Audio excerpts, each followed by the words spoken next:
say whenever you're ready, just let me know. Okay, I was going to, there's mine, my public safety, hers.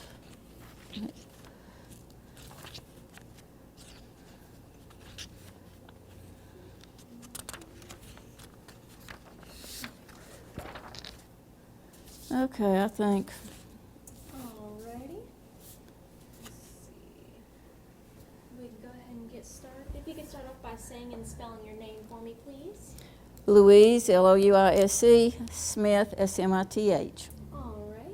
So first and foremost, what are you looking or hoping to see from the upcoming state legislative session for Poplarville? Well, I'm hoping, I wish we could get some definition on PERS. I know they have been increasing the contribution of the cities. We went from, I can't remember if it was 14%, we're now at 18.4%, and we're going up until we reach, I think, almost 22%. I can't remember exactly how those increments are going, but they're phasing it in. And, you know, we started off with the employees at 9%, and then us, I believe, at 8, about the same. And now the amount that it's going up, PERS is $26 billion in debt. I can't even fathom that. I mean, I can't fathom $26 billion, you know, for the state of Mississippi Public Employees Retirement Plan. I just can't. But anyway, somehow or other, you know, that money is going to be made up, and they've come up with several different plans, so I hope they come up with a good plan as to how that money will be made up. Anyway, it's going to be a tremendous burden on the cities as far as having to contribute, you know, almost 22% if we go up to that much. Yeah, and have you guys already been kind of having conversations with the state legislation about that? Well, we've been talking about it, yes. Okay. Well then, I guess regarding that, you know, what have you seen from the community in regards to that issue? You know, I know you said public workers are involved. How have they been reacting to? The public workers, what's the reaction as far as our emergency responders and our policemen? They brought in another tier, and it's tier 5, and so the people who come in after, I can't remember if it's March of this year or what the date is, but I think it's somewhere in there. The people who come in, they will be brought in under a new tier, and their retirement benefits will not be the same as what they are now. So the concern is, you know, how will we recruit people to work, you know, under the new conditions of the retirement system? And I'm hopeful, but I'm really concerned because we have a very difficult time now recruiting our policemen. It's just really hard, you know, and we try to pay them and be competitive, but you know, something has to give, and that's, you know, that's a major concern. And our emergency responders and our policemen are very concerned, our firemen. Okay. And now, so since you mentioned them, because of that, have you guys seen like any decrease in you know, hiring first responders, or has there been any issues filling any kind of gaps when it comes to employing them? We have not had, well, we always have problems in, you know, retaining and keeping our policemen and our emergency responders, but as of right now, we're okay. So then, aside from PERS and, you know, trying to get some funding to kind of help out with that, what have been your other like top, you know, concerns for Poplarville over the past year, whether that be infrastructure, anything regarding that, population growth? Infrastructure is always a major concern for us because our roads are in bad shape, and we have a list of priorities as far as the roads that need paving, and we keep that and update it every year. So far, we've been able to do a paving project every 2 years, and we use what is called MIMA funds, Mississippi Infrastructure funds, and so in 2018, I believe, this was signed into legislation. The Governor Phil Bryant signed this into being, and so that has been a tremendous help for us here in Poplarville. And what we do is we've been saving up our funds like every 2 years, and then we would have a road improvement project. And the reason we have to do that, you know, is to kind of save our funds, because most of the construction companies won't come in for smaller projects like we have in Poplarville, and usually we only have, you know, like $200,000 or $300,000, you know, that we've saved up for roads, and it takes us 2 or 3 years to save up those funds.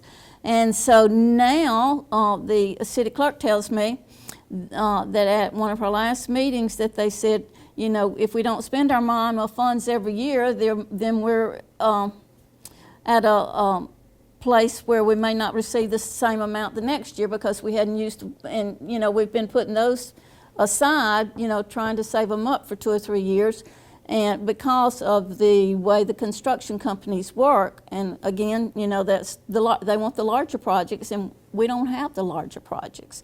So we're hoping, you know, to speak to our legislators and say, hey, we save up because we're trying to get in the lineup, you know, for these construction companies to come in and take these smaller projects. So that's a problem. But anyway, but roads, you know, are main concern. Our water lines, our water pipes are very, very old. And, oh shoot, I always have a water pipe up here, and somebody always moves it. But anyway, it's old and crusted, and a pencil, you know, can't go through some of our lines. And some of our oldest water lines are actually under Main Street. So if we had a water line to break there, we would have to dig up Main Street and then repair it, you know, to fix the water lines. And our water lines are forever breaking and bursting. And so that's major, you know, for us. We were able to use our ARPA funds and bring in new water meters, because our water meters were really old and out of date. So we've replaced most of our old water meters. We still have maybe 100 or so to replace, and we're working on that now. But we were able to replace those, and that helps us because a lot of the older ones were inaccurate. And so now we have more accurate, up to reading, updated readings on our new water meters. So that helps as far as, you know, working with water and having a little bit of money there to work with. So that helps. But the old pipes under Main Street and elsewhere throughout the city are major, and we deal with that's the challenge that we deal with all the time, are breaks in those water lines. Okay. Well, then in regards to those water lines, you know, as far as getting them repaired, have you guys reached out for any kind of funds? I know a lot of cities have been looking towards like grant funding and things like that. Have you guys been looking into anything like that to kind of work on those projects? Yes, we're continuously looking for grant funds to work with. Let's see. Well, aside from concerns, what are some of the top improvements that you guys have seen in Poplarville over the past year? Oh, Lord. Well, I guess, you know, the water meters, you know, and we were able to pave some roads the past year because of monies that we had saved up. So we were really excited, you know, about that.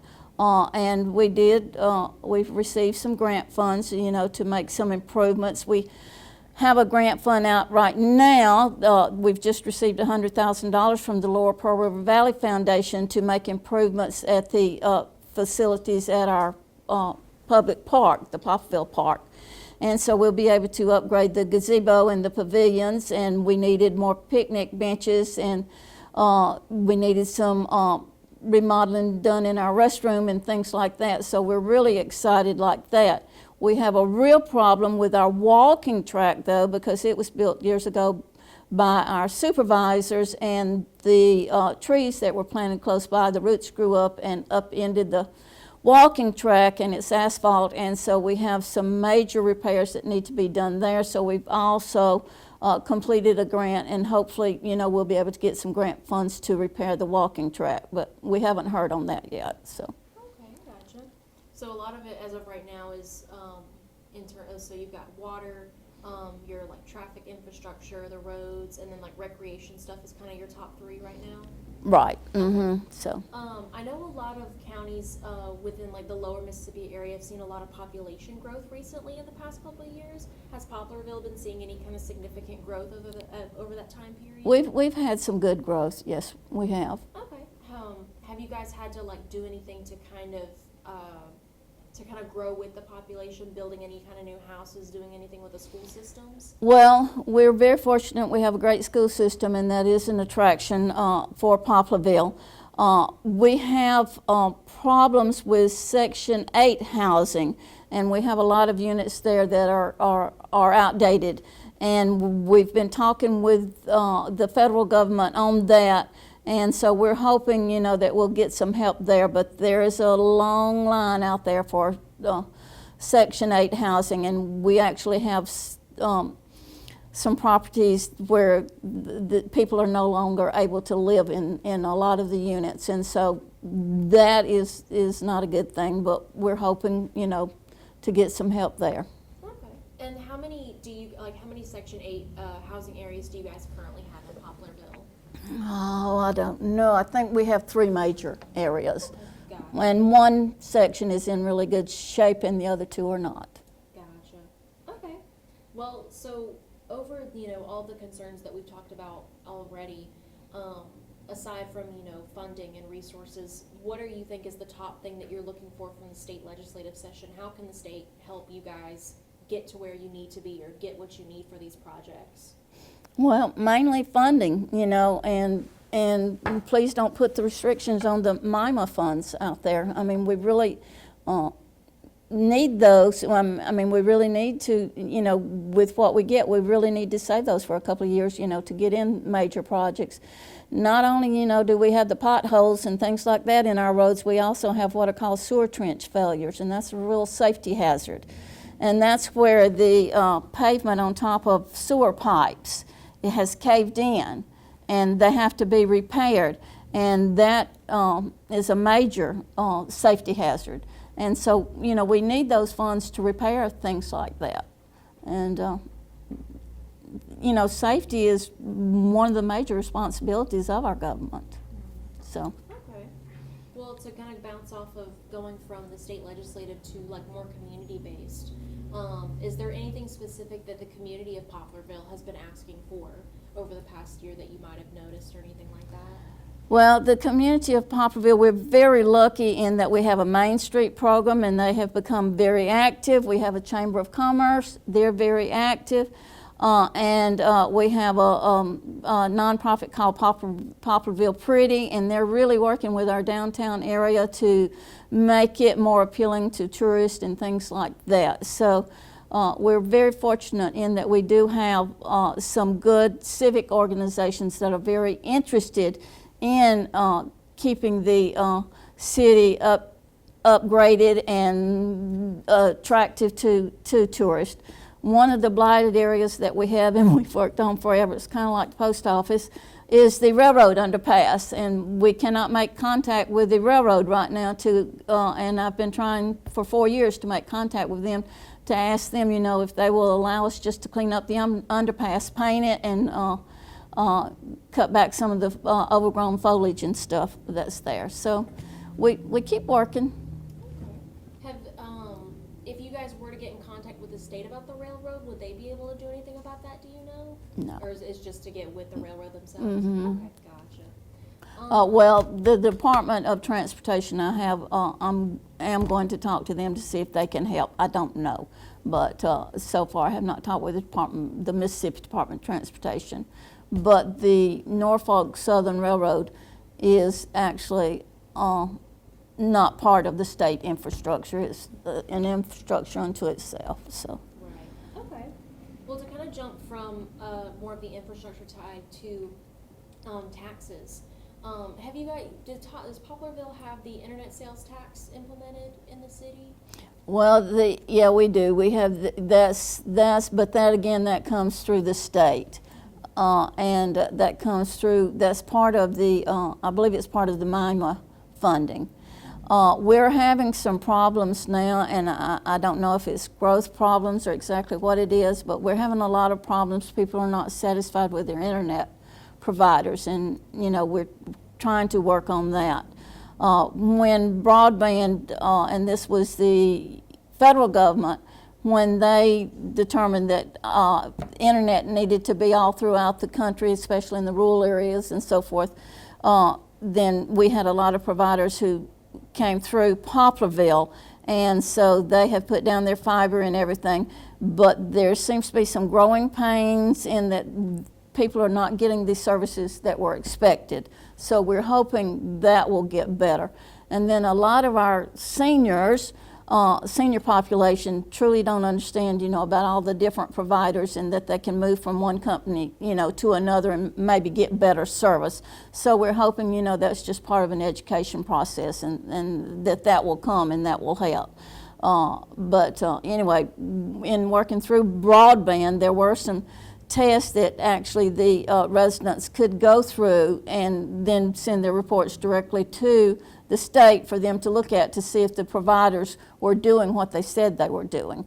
And so I think, once we get, again, that it's just a growth problem, I'm hoping that we get some help from the state in holding these providers accountable. Okay, I gotcha. Well, so apart from the internet sales tax, how has taxes or tax season, I guess, looked like in Poplarville over the past year? Has it kind of fluctuated at all with anything, or? Well, the grocery tax, there's cutback on the grocery tax, and they want to eliminate the grocery tax. The income tax, they want to eliminate the income tax. So that's going to really hurt us, and, we're trying to figure that out. Okay. But nothing's really kind of changed for citizens who are paying their taxes of right now, like price-wise? Well, with the shutdown, we have a lot of people, who are in distress, and we're trying to be mindful of that and look at that. So I think it's going to be, for a couple of months that we're going to see some issues there. Okay.